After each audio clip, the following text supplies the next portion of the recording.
Hey guys, I'm Chris Cave, and this is Ridonkulous TV. Are you one of those tap water tightwads that likes to complain when McDonald's or Burger King wants to charge you for a cup of ice water? Well, here's an incentive for you to switch over and pay for Aquafina today. A maintenance worker at the Cecil Hotel in Los Angeles found the corpse of a missing 21-year-old female in one of their rooftop holding tanks that holds the water supply for the hotel guests to bathe in, brush their teeth with, and drink from during their stay. Many guests had complained that the water tasted funny, you think? But a hotel maintenance man who already knew that LA water tastes funny in the first place decided to investigate why the hotel had been getting low water pressure, and that's when he discovered that it was jammed with a dead body. Eliza Lam had traveled from Vancouver to LA and was last seen in the hotel on an elevator on January 31st. Doing the math, that means that her body had been decomposing into the hotel's water supply for about 3 weeks before being finally discovered. Health officials had determined that there are no traces of disease-causing bacteria in the hotel water supply. The hotel is expected, though, to drain and flush the tanks before deeming the water safe to drink.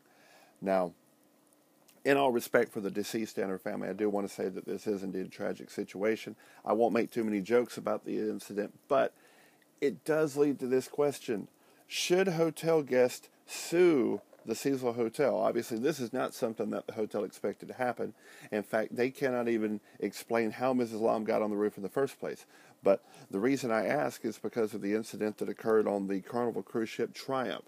Now, if you don't watch the news, you live under a rock, or you've been floating on a water tank for 3 weeks, you may not be aware of what's happened upon the cruise ship, but a fire broke out in the engine room, leaving the ship adrift with no electricity in the middle of the Gulf of Mexico. Over 4,000 guests and crew were forced to make do in this floating city the best way possible.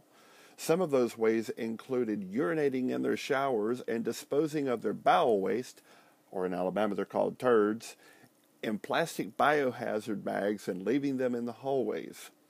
With no electricity, the ship's stability system was offline, and when the ship would lean to the side, the urine from the showers began to spill into the guest rooms and hallways and eventually down the walls of the decks below.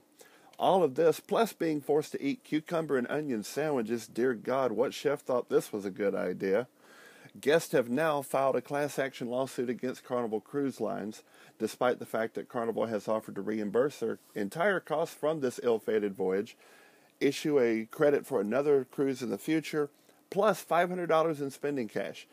Pretty generous if you ask me. Some people have even developed the idea, though, that the cruise ship should be renamed before going back into service. That seems like a pretty redonkulous idea, considering the fact that grade school students still report to what is called Sandy Hook Elementary School, and freshmen through seniors still report to what's called Columbine High School. Ladies and gentlemen, relax. No one died in this cruise, okay? The rule of thumb for any vacation, is to expect the unexpected. But the guest at the Cecil Hotel had been drinking water from the swimming pool of a dead person. Funny tasting water for 3 weeks. Will there be a class action suit against the Cecil Hotel? Will they have to change their name to regain public trust? I guess we'll see. But tell me what you think.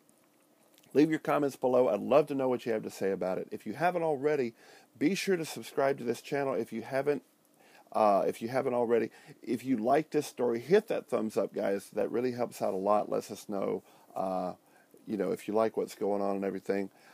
Be sure to take note of a couple of changes that we have on our social media pages. All of the addresses are right there on the screen.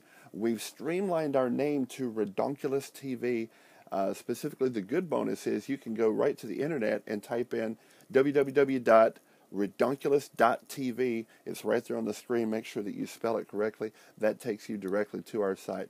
Guys, that about does it for me. I'm Chris Cave. Have a happy today. Have a happy tomorrow. When ridiculous just isn't enough, come watch Ridonkulous TV. And I will see you guys later.